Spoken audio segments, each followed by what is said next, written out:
Hello friends, आप सभी का स्वागत है हमारे यूट्यूब चैनल पर। पिछली क्लास में हमने कंप्लीट किया था पार्ट 1 एटम्स एंड मॉलिक्यूल्स, लेकिन इस वीडियो में हम कंप्लीट करेंगे पार्ट 2।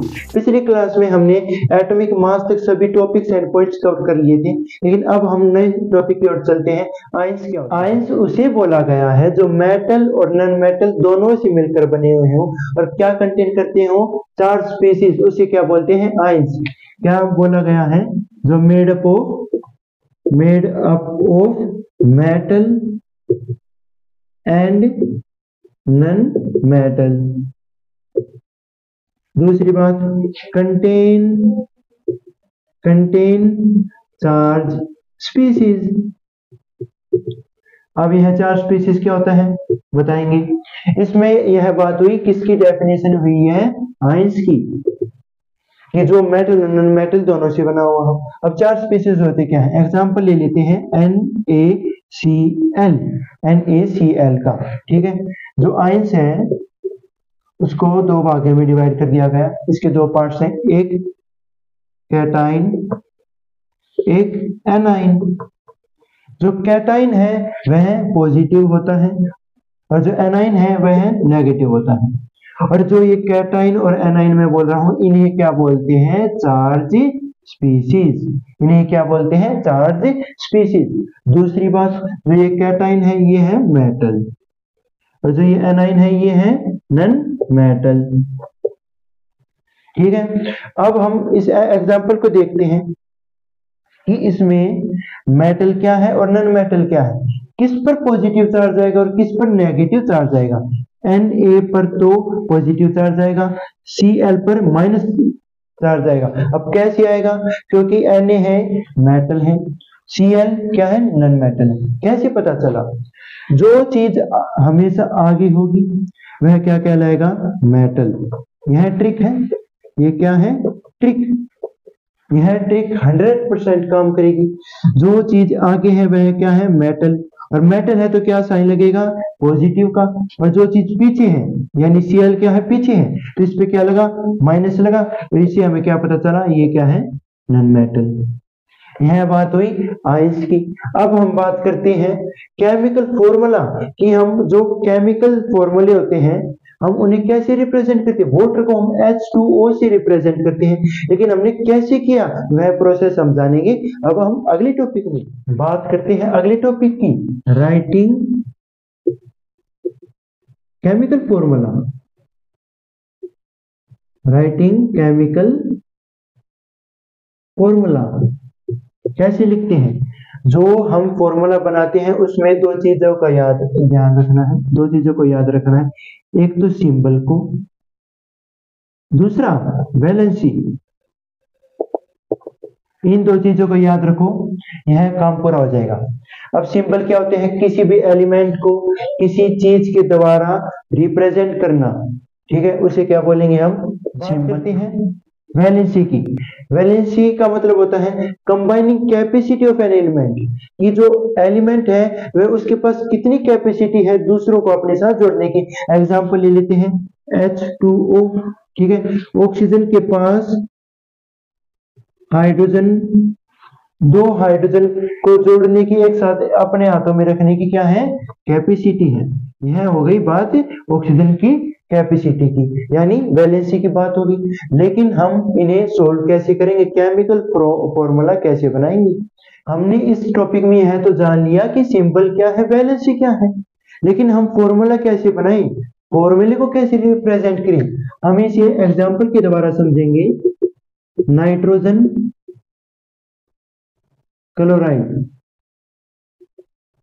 मैंने बोला था सिंबल और वैलेंसी को याद रखना। सिंबल लिखेंगे पहले हम, फिर लिखेंगे हम वैलेंसी। सिंबल नाइट्रोजन का क्या है? N। क्लोराइड का सिंबल क्या है? Cl। वैलेंसी क्या है? पॉजिटिव 3, क्लोराइड की -3। अब बहुत सारे को तो वैलेंसी याद करने में दिक्कत आएगी।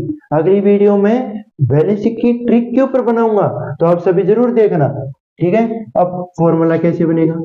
फॉर्मूला कैसे बनेगा? अब यहाँ पर पॉजिटिव क्यों आया, यहाँ पर माइनस क्यों आया? मैंने बोला था जो आगे होगा वह पॉजिटिव, यानी जो ये मेटल है और जो पीछे होगा उस पे क्या आएगा, माइनस का साइन आएगा, माइनस नेगेटिव। ठीक है, अब बात करते हैं फॉर्मूला कैसे बनेगा। क्रॉस मल्टीप्लिकेशन कर दो, नाइट्रोजन सॉरी क्लोराइड का भाई एक होता है, एक होता है वैलेंसी, क्लोराइड की एक वैलेंसी होती है। ठीक है, क्रॉस मल्टीप्लिकेशन कर दो, नाइट्रोजन की कर दो इसके साथ और पॉजिटिव 3 की कर दो क्लोराइड के साथ। ठीक है, हमें क्या मिलेगा, N1Cl3, Cl के साथ ये 3 जुड़ गया, N के साथ ये जुड़ गया। ठीक है, अब हम इसे N1Cl3 को NCl3 इस तरह भी रिप्रेजेंट कर सकते हैं, NCl3 हम इसे इस तरह भी रिप्रेजेंट कर सकते हैं। हमने 1 इसलिए हटा दिया क्योंकि ये ऑलरेडी नाइट्रोजन हमें एक ही है, अगर यह 2 होता तो हम यहाँ पे 2 लिख देते, एक लिखने की जरूरत ही क्यों है, क्योंकि यहाँ पर पहले से एक लिख तो रखा है ना, ये खाली एक रहा, देखने से पता चल रहा है। ठीक है, अगर ये 2 होता तो हाँ भाई दिखा देते यह 2 है। ठीक है, यह बात हुई नाइट्रोजन क्लोराइड की पहले एग्जांपल की। बात करते हैं दूसरे एग्जांपल की। ठीक है, मैग्नीशियम क्लोराइड, सॉरी क्लोराइड नहीं, हाइड्रोक्साइड।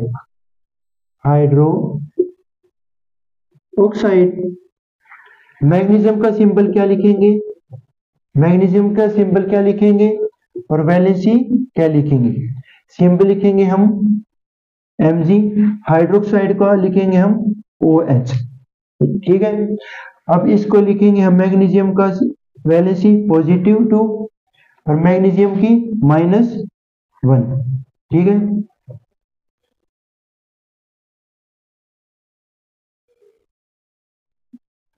ठीक है, अब क्या करेंगे, फॉर्मूला बना देंगे। अब क्या करेंगे, फॉर्मूला बना देंगे। ठीक है, हमने क्या करना है, क्रॉस मल्टीप्लिकेशन करना है। अब इनका क्या करना है, क्रॉस मल्टीप्लिकेशन। Mg के साथ मैग्नीशियम के साथ -1 आ जाएगा, हाइड्रोक्साइड के साथ +2 आ जाएगा, लेकिन हम इसे इस तरह लिखेंगे, मैग्नीशियम हाइड्रोक्साइड और क्या लिखेंगे, ब्रैकेट के बाहर 2।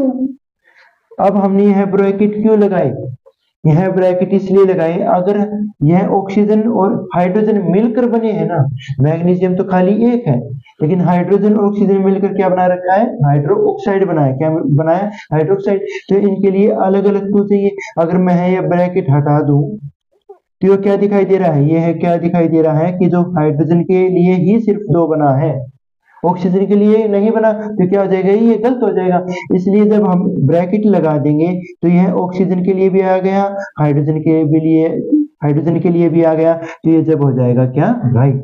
तो इसके आपको पूरे नंबर मिल जाएंगे। यह बात हुई मैग्नीशियम हाइड्रोक्साइड की और नाइट्रोजन क्लोराइड की। आपको यहाँ पर आपको एक बात और याद रखनी है, यहाँ पर आपको एक बात और याद रखनी है, इसको हम पॉली एटॉमिक आयन भी कहते हैं, पॉली एटॉमिक आयन हमने इसलिए कहा क्योंकि हमने यहां पर क्या लगा दिया, ब्रैकेट लगा दिया। हमने क्या किया, group of atom having charge, group of atom having charge, इसलिए हम इसे बोलेंगे पॉली एटमिक इसे बोलेंगे, क्योंकि यह ग्रुप बन गया, जहां पर ग्रुप बनकर यहाँ पर क्या चार्ज मिला है 2 का, तो इसे बोलेंगे हम पॉली एटमिक। ठीक है, यह बात हुई पॉली एटमिक की और दोनों एग्जांपल की। और राइटिंग केमिकल फॉर्मूला, आपको यही पूरा प्रोसेस, इसी प्रोसेस के द्वारा आपको सभी फॉर्मूले रिप्रेजेंट करने हैं। अब हम अगले टॉपिक की बात करेंगे, नए topic molecular mass and mole concept. Molecular mass क्या होता है, मॉलिक्यूलर मास क्या होता है, जैसे एटम के लिए एटॉमिक मास होता है ना, जैसे एटम के लिए एटॉमिक मास होता है, वैसे ही मॉलिक्यूल के लिए मॉलिक्यूलर मास होता है। ठीक है, यह बात समझ में आई कि किस चीज के बारे में हम बात करने जा रहे हैं। हम करने जा रहे हैं मॉलिक्यूल के मास के बारे में। हम पहले बात करी थी एटम के मास के बारे में। अब कैसे निकालना है, ये कैसे निकालना है मॉलिक्यूलर मास किसी भी चीज का, हम निकालेंगे। एस्ट्रो एग्जांपल ले लेते हैं। हम कैसे निकालेंगे, हमें क्या करना है, जितनी संख्या है ना वह लिखनी है और उसके गुना कर देनी है उसके वजन के साथ। कैसे, हाइड्रोजन कितने हैं, 2। हाइड्रोजन कितने हैं, 2। ठीक है, हाइड्रोजन का मास कितना है, 1। हाइड्रोजन में मास तो 1 ही होता है, लेकिन यहाँ पर कितने हाइड्रोजन है, 2 है। प्लस अब इसका ऑक्सीजन कितना है, 1, लेकिन इस ऑक्सीजन में मास कितना है, गुना कर दो 16 से, गुना करनी है मास के साथ। अब क्या करें, 2 की गुना 1 से 2 आया, 16 की गुना 1 से 16 आया। ठीक है, अब प्लस करने से हमें मिला 18U। 18U मतलब यह इस मास को डिनोट कर रहा है, यह U इस मास को डिनोट कर रहा है। यह था प्रोसेस मॉलिक्यूलर मास, कि किस प्रकार हम किसी भी मॉलिक्यूल का मास निकाल सकते हैं। तो पता चला हमने क्या जाना, यह बात हुई मॉलिक्यूलर मास की कि किस प्रकार हमें किसी भी मॉलिक्यूल का मास कैसे निकालना है। ठीक है, जाना कि जितने दे रखे हैं एलिमेंट वह और उनका मास उसके साथ गुना करके बाकी जो और साथ में चीज है उनके साथ भी वही करना है। प्लस लगाया, ऐड किया, क्या, ऑक्सीजन। ठीक है, ऑक्सीजन कितना है, 1 है। ऑक्सीजन का मास कितना है, 16, गुना कर दो, इसकी भी गुना कर दो, फिर इन दोनों को ऐड कर दो, 18U आया। इसी को बोलते हैं मॉलिक्यूलर मास, मॉलिक्यूलर मास बोलते हैं। ठीक है, अब हम अगली टॉपिक नई टॉपिक की बात करेंगे, formula unit mass. Formula unit mass उस चीज के लिए यूज होता है, पिछले टॉपिक में हमने जाना था मॉलिक्यूलर मास के बारे में। मॉलिक्यूलर मास उसके लिए मॉलिक्यूल के यूज होता है, लेकिन बहुत सारे कंपाउंड ऐसे हैं जो सभी मॉलिक्यूल में एग्जिस्ट नहीं करते, मॉलिक्यूल्स में एग्जिस्ट नहीं करते, लेकिन क्रिस्टल में एग्जिस्ट करते हैं। तो क्रिस्टल्स में एग्जिस्ट करेंगे ना, हम यूज करेंगे फॉर्मूला यूनिट मास। तरीका बिल्कुल वही है, बस थोड़ा टॉपिक का नाम चेंज कर दिया है, टॉपिक का नाम चेंज कर दिया है। Ionic compound exist in crystal form, exist in crystal form instead molecule, instead molecule. Example ले लेते हैं NaCl का।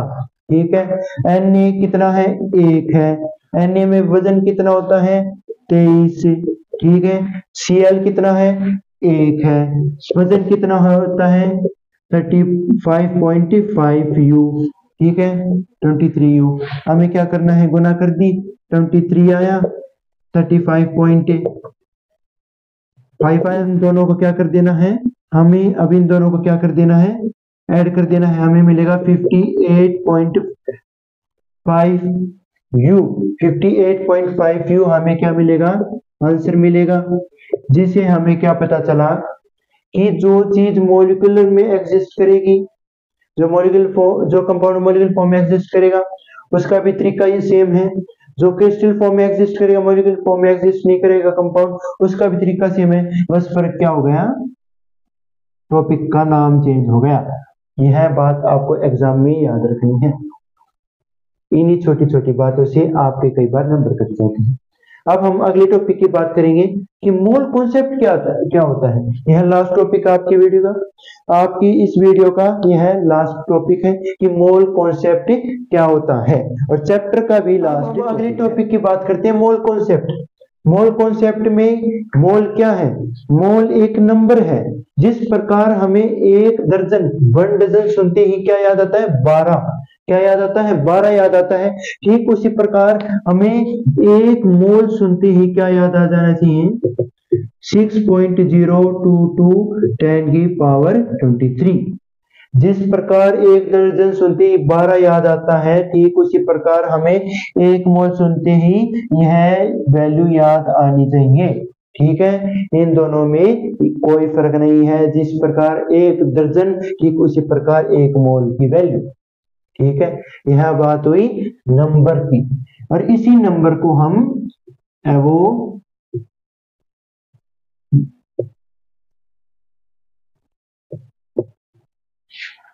एवोगाड्रो नंबर भी बोलते हैं, इसी को हम इस नाम से भी पुकारते हैं। ठीक है, अब इसकी जगह बोल दिया जाए 1 मॉलिक्यूल मोल, तो आपको क्या याद आना चाहिए? आपको फिर भी यही वैल्यू याद आनी चाहिए। ठीक है, 1 डजन सुनते ही आपको 12 याद आता है, तो आपको 1 मोल सुनते ही आपको ये वैल्यू याद आनी चाहिए। यह बात है मोल कॉन्सेप्ट की।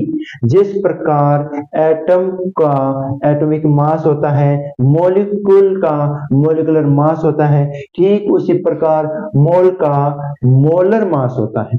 ठीक है, ठीक उसी प्रकार मोल का क्या होता है? Molar mass. क्या होता है? मोलर मास होता है। इस मोलर मास को 2 टाइप्स में डिवाइड कर दिया गया, 2 टाइप्स में डिवाइड कर दिया गया, 2 टाइप्स में डिवाइड कर दिया गया। मोलर एटॉमिक मास, इसमें बात होगी एटम की। दूसरा molar molecular mass, molar molecule mass. ठीक है, इसमें बात होगी मॉलिक्यूल की। ठीक है, यह बात है मोल कॉन्सेप्ट के अंदर मोलर मास की। मोलर मास के 2 पार्ट है, molar atomic mass, molar molecular mass. Molar atomic mass में एटम की बात होगी, मोलर मॉलिक्यूल मास में मोल कॉन्सेप्ट की बात होगी, यानी सॉरी मॉलिक्यूल की बात होगी। किसकी बात होगी? मॉलिक्यूलर मास में किसकी बात होगी? मॉलिक्यूल की बात होगी। ठीक है, अब इसमें बताया जाएगा कि किस प्रकार हम एटम का हम मोलर मास निकाल सकते हैं। हमने अब तक देखा कि एटॉमिक मास की यूनिट क्या होती है? यू, और हमारी क्या होती है? केजी। तो केजी का तो यहाँ पर किसी प्रकार की बात ही नहीं चल रही है। एटॉमिक मास या मॉलिक्यूलर मास का हम किस चीज से डिनोट करते हैं? यू से डिनोट करते हैं। ठीक है, लेकिन कुछ फंडा नहीं है, बिल्कुल सेम प्रोसेस है। सिर्फ आपको एक काम करना है, सिर्फ आपको एक काम करना है। इस मोलर मास में मोल कॉन्सेप्ट की बात आ जाए तो जी की जगह आपको, यू की जगह आपको जी लिख देना है। ठीक है, यहां पर आपको एटॉमिक मास यूनिट या फिर मॉलिक्यूलर मास यूनिट नहीं लिखनी, यहां पर आपको लिखना है ग्राम। को किससे डिनोट करेंगे? जी से, यानी यू की जगह हम किसको लिख देंगे? जी को। ठीक है, बाकी सब कुछ सेम है, पहले यू लिखा जा रहा था, लेकिन यहाँ पर इस कॉन्सेप्ट की बात आ जाए या फिर आपके एग्जाम में क्लास में अगर टीचर भी पूछ रहे तो आपको क्या बतानी है कि यू की जगह जी को लिख दें। और यहां तक कि हम क्या करते हैं, कई बार आंसर लिखने के बाद 12u, ठीक है, लेकिन 12u नहीं लिखना, इसमें यहाँ पर लिखना है 12g, 12। तो फिर फ्रेंड्स आज की क्लास यहीं पर खत्म होती है। हमने सभी टॉपिक्स हर पॉइंट्स को कवर किया है। अगली वीडियो में हम इस कॉन्सेप्ट के ऊपर और जो पिछले कॉन्सेप्ट हमने कंप्लीट किए हैं उन पर न्यूमेरिकल बेस्ड क्वेश्चन हम सॉल्व करेंगे। वीडियो पसंद आई तो लाइक कीजिएगा, कमेंट कीजिएगा, सब्सक्राइब जरूर कीजिएगा, और साथ ही साथ अगर आपको किसी भी प्रकार का डाउट आता है तो डिस्क्रिप्शन में लिंक दे रखा है, वहां पर जाके हम मैसेज कीजिएगा, आपको जल्द से जल्द आंसर मिलेगा। और अगली वीडियो हम जल्द से जल्द अपलोड करेंगे, वहां पर आपको न्यूमेरिकल बेस्ड क्वेश्चन मिलेंगे और अच्छे से अच्छे मिलेंगे जो आपके एग्जाम में आते हैं या फिर आ सकते हैं। आज की क्लास यहीं पर खत्म होती है। Thank you.